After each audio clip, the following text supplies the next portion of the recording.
नमस्कार, ये आकाशवाणी पटना है। अब आप अभिषेक दास से प्रादेशिक समाचार सुनिए। पहले मुख्य समाचार। मुख्यमंत्री नीतीश कुमार ने जुलाई माह से राज्य के सभी घरेलू उपभोक्ताओं को 125 यूनिट तक निःशुल्क बिजली देने की घोषणा की। राष्ट्रपति द्रौपदी मुर्मू आज नई दिल्ली में स्वच्छ सर्वेक्षण 2024-25 पुरस्कार प्रदान करेंगे। राजधानी पटना को प्रदेश के सबसे स्वच्छ शहर के पुरस्कार से करेंगी सम्मानित।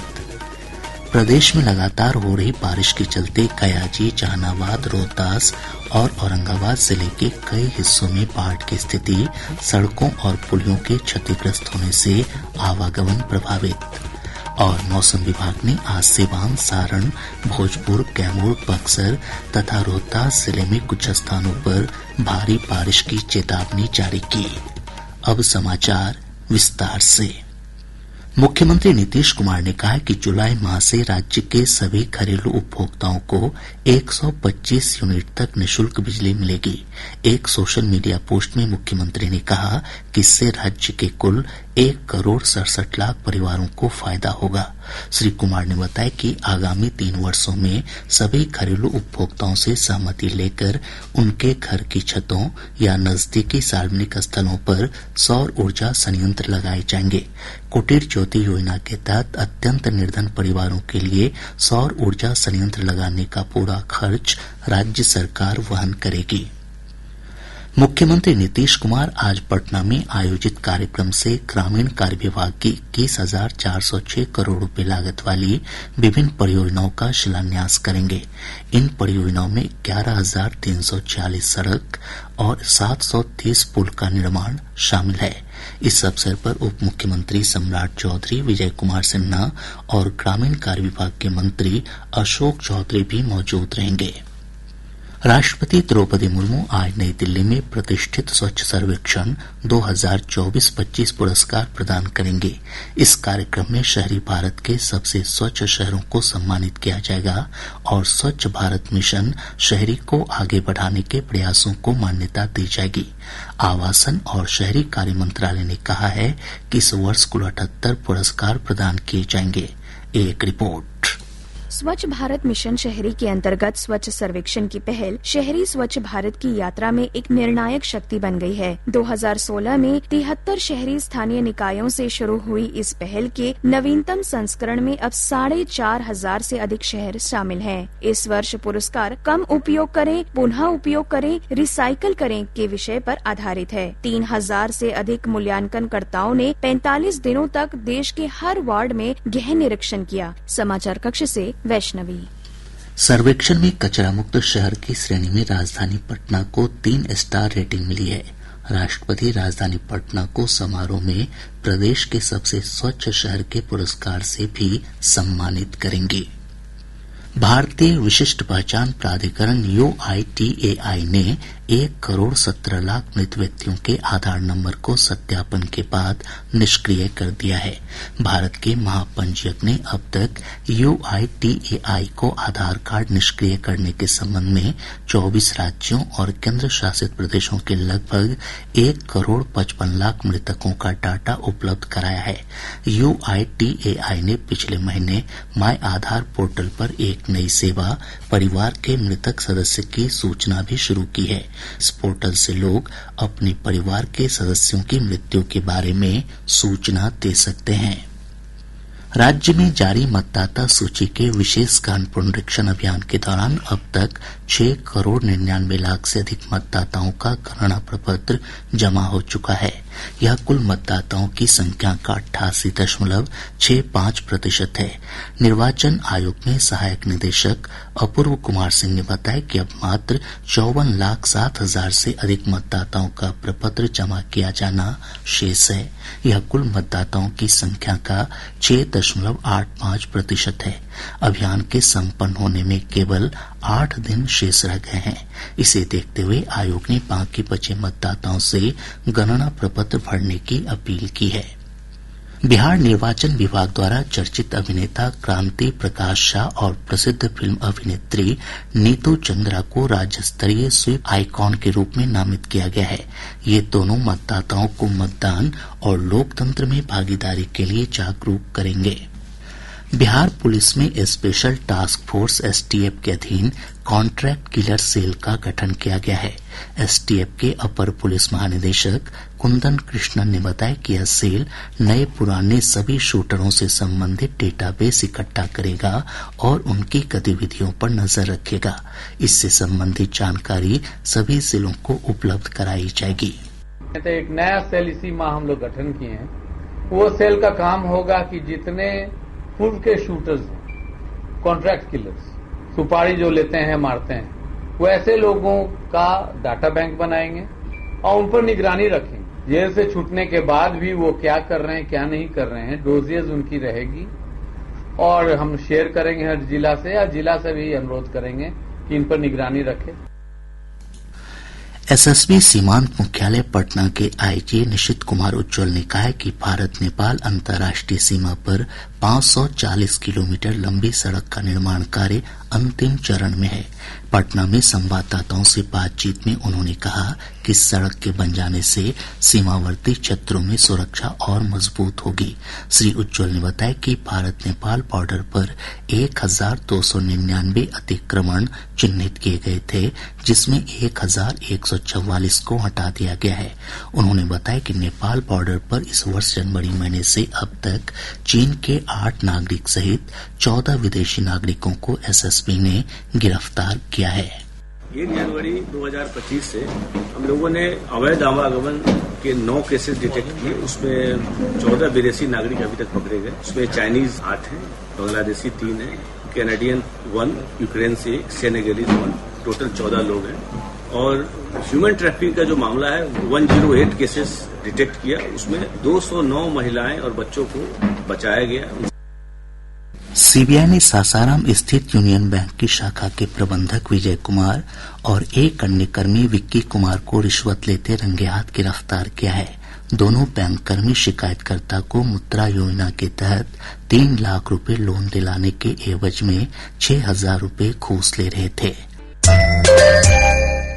प्रादेशिक समाचार आप आकाशवाणी पटना से सुन रहे हैं। ताज़ा समाचारों के लिए आप हमारे x handle AIR News_ Patna पर जा सकते हैं। प्रदेश में लगातार हो रही बारिश के चलते दक्षिण बिहार के कई जिलों में बाढ़ की स्थिति बन गई है। फल्गु नदी में उफान से कयाजी और जहानाबाद जिले के कई गांवों में बाढ़ का पानी प्रवेश कर गया है। कई सड़कें क्षतिग्रस्त हो गई हैं। गयाजी से हमारे संवाददाता ने बताया कि फल्गु नदी का जलस्तर पहली बार 1 लाख क्यूसेक से अधिक दर्ज किया गया। उदेरा स्थान बराज पर नदी का डिस्चार्ज 1,15,000 क्यूसेक रिकॉर्ड किया गया। एक रिपोर्ट। फल्गु नदी में उफान से शेरघाटी के बाराचट्टी, इमामगंज, बांके बाजार, शेरघाटी, बोधगया और आमद सबसे अधिक प्रभावित हुए हैं। शेरघाटी में एक पुलिया के बह जाने से लगभग 15,000 की आबादी प्रभावित हुई है। वहीं बाराचट्टी के धरधरी पर बनी पुलिया का एक हिस्सा क्षतिग्रस्त हो गया है। शेरपुर फतेहपुर को जोड़ने वाली पुल भी पानी के तेज बहाव के कारण क्षतिग्रस्त हो गया है। बोधगया में बतसपुर मौराटाल सड़क कट गई है। इधर जिला प्रशासन ने बाढ़ पीड़ितों के लिए राहत और बचाव अभियान शुरू कर दिया है। 4 जगहों पर सामुदायिक किचन की शुरुआत की गई है। बाढ़ प्रभावितों के लिए पंचायत भवन, सरकारी विद्यालय और सामुदायिक भवन में आश्रय गृह बनाए गए हैं। आकाशवाणी समाचार के लिए गया से धर्मवीर भारती। इधर बिहार शरीफ जहानाबाद NH-33 पर पानी का तेज बहाव हो रहा है। इस कारण यातायात बाधित हुआ है। नवादा में खूड़ी और सकरी नदी भी उफान पर है। जिले के रजौली में थमनी सवैया टाड़ पथ 30 फीट की लंबाई में क्षतिग्रस्त हो गया है। औरंगाबाद में सोन, बटाने और पुनपुन नदी के जलस्तर में तेजी से हो रही वृद्धि को देखते हुए नदी किनारे बसे लोगों को अलर्ट किया गया है। हमारे रोहतास संवाददाता ने बताया कि सोन नदी के जलस्तर में तेजी से हो रही बढ़ोतरी को देखते हुए केंद्रीय जल आयोग ने यदुनाथपुर और आसपास के इलाके में बाढ़ की चेतावनी जारी की है। इधर जिले के शिवसागर में NH-19 पर 3 फीट तक पानी का बहाव बहाव हो रहा है। इसके चलते एनएच पर वाहनों की आवाजाही प्रभावित है। तिलोत्थु मां तुतला भवानी वाटरफॉल भी अपने रौद्र रूप में है। किसी भी अनहोनी को टालने के लिए प्रशासन ने मंदिर में एक बार में 10 लोगों को ही अंदर जाने देने का फैसला किया है। इधर कैमूर जिले में छोटी बड़ी पहाड़ी नदियों के जलस्तर में लगातार हो रही बढ़ोतरी को देखते हुए प्रशासन ने श्रद्धालुओं से अभी गुप्ता धाम नहीं आने की अपील की है। केंद्रीय जल आयोग से प्राप्त जानकारी के अनुसार राज्य से होकर गुजरने वाली विभिन्न नदियों के जलस्तर में बढ़ोतरी देखी जा रही है। बागमती नदी का जलस्तर मुजफ्फरपुर के बेनीबाद में खतरे के निशान से ऊपर चला गया है। वहीं सीतामढ़ी के रुन्नी सैदपुर में नदी का जलस्तर लाल निशान से मात्र 37 सेंटीमीटर नीचे दर्ज किया गया। गंगा नदी के जलस्तर में पटना के गांधी घाट और हाथीदह में लगातार बढ़ोतरी की प्रवृत्ति बनी हुई है। गंडक नदी का जलस्तर गोपालगंज के डुमरिया घाट में चेतावनी के स्तर से 48 सेंटीमीटर ऊपर दर्ज किया गया। कोसी नदी का जलस्तर सुपौल के बसुआ और खगड़िया के बलतारा में लगातार बढ़ रहा है। प्रदेश में मानसून की सक्रियता से पिछले 2 दिनों से मूसलाधार बारिश हो रही है। खासकर दक्षिणी हिस्सों में कई जगहों पर भारी से बहुत भारी बारिश हुई है।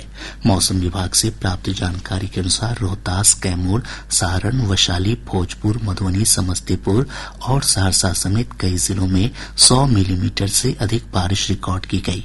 मधुबनी में सबसे अधिक 225 मिलीमीटर बारिश हुई है। मौसम पूर्वानुमान में कहा गया है कि आज सिवान, सारण, भोजपुर, कैमूर, बक्सर और रोहतास जिले में कुछ स्थानों पर भारी बारिश की संभावना है। वहीं राज्य के शेष हिस्सों में भी तेज हवा के साथ बारिश हो सकती है। इधर पिछले 24 घंटों के दौरान वज्रपात की घटना में कम से कम 19 लोगों की मौत हो गई, जबकि कई अन्य घायल हो गए। सबसे अधिक 6 लोगों की मौत नालंदा जिले में हुई है। वहीं वैशाली में 4 और पटना, नवादा तथा बांका में 2-2 लोगों की मौत की खबर है। इसके अलावा शेखपुरा, जहानाबाद और जमुई जिले में भी वज्रपात की चपेट में आने से एक व्यक्ति की मौत हुई है। बिहार पुलिस में सिपाही बहाली के पहले चरण की कल संपन्न हुई परीक्षा के दौरान कुल 15 अभ्यर्थियों को फर्जीवाड़ा के आरोप में चिन्हित किया गया। इनमें से 6 की गिरफ्तारी हो चुकी है, जबकि 9 अभ्यर्थियों के विरुद्ध संबंधित थाने में प्राथमिकी दर्ज कराई गई है। अब पटना से प्रकाशित प्रमुख समाचार पत्रों की सुर्खियां। आज के सभी समाचार पत्रों ने अलग अलग खबरों को प्रमुखता से प्रकाशित किया है। हिन्दुस्तान की सुर्खी है, चौथे चरण के तहत शिक्षकों के खाली पदों पर भर्ती जल्द। दैनिक भास्कर ने मौसम से जुड़ी खबर को प्रमुखता देते हुए लिखा है, पानी बरसा, गर्जा काल, 19 मरे। प्रभात खबर लिखता है, कल मोतिहारी से बिहार को 7,200 करोड़ की योजनाओं की सौगात देंगे पीएम मोदी। दैनिक जागरण लिखता है, 100 जिलों में लागू होगी पीएम धन धान्य कृषि योजना। राष्ट्रीय सहारा ने सीडीएस के हवाले से लिखा है, ड्रोन और मानव रहित हवाई प्रणालियों में आत्मनिर्भरता जरूरी। आज अखबार की सुर्खी है, शुभांशु शुक्ला की वापसी पर केंद्रीय मंत्रिमंडल में संकल्प पारित। और अब अंत में मुख्य समाचार एक बार फिर। मुख्यमंत्री नीतीश कुमार ने जुलाई माह से राज्य के सभी घरेलू उपभोक्ताओं को 125 यूनिट तक निःशुल्क बिजली देने की घोषणा की। राष्ट्रपति द्रौपदी मुर्मू आज नई दिल्ली में स्वच्छ सर्वेक्षण 2024-25 पुरस्कार प्रदान करेंगी। राजधानी पटना को प्रदेश के सबसे स्वच्छ शहर के पुरस्कार से करेंगी सम्मानित। प्रदेश में लगातार हो रही बारिश के चलते गयाजी, जहानाबाद, रोहतास और औरंगाबाद जिले के कई हिस्सों में बाढ़ की स्थिति, सड़कों और पुलियों के क्षतिग्रस्त होने से आवागमन प्रभावित। और मौसम विभाग ने आज सिवान, सारण, भोजपुर, कैमूर, बक्सर तथा रोहतास जिले में कुछ स्थानों पर भारी बारिश की चेतावनी जारी की। इसके साथ ही आकाशवाणी पटना से प्रसारित प्रादेशिक समाचार का ये अंक समाप्त हुआ। आकाशवाणी पटना से अगला समाचार बुलेटिन दोपहर 2 बजे प्रसारित किया जाएगा। नमस्कार।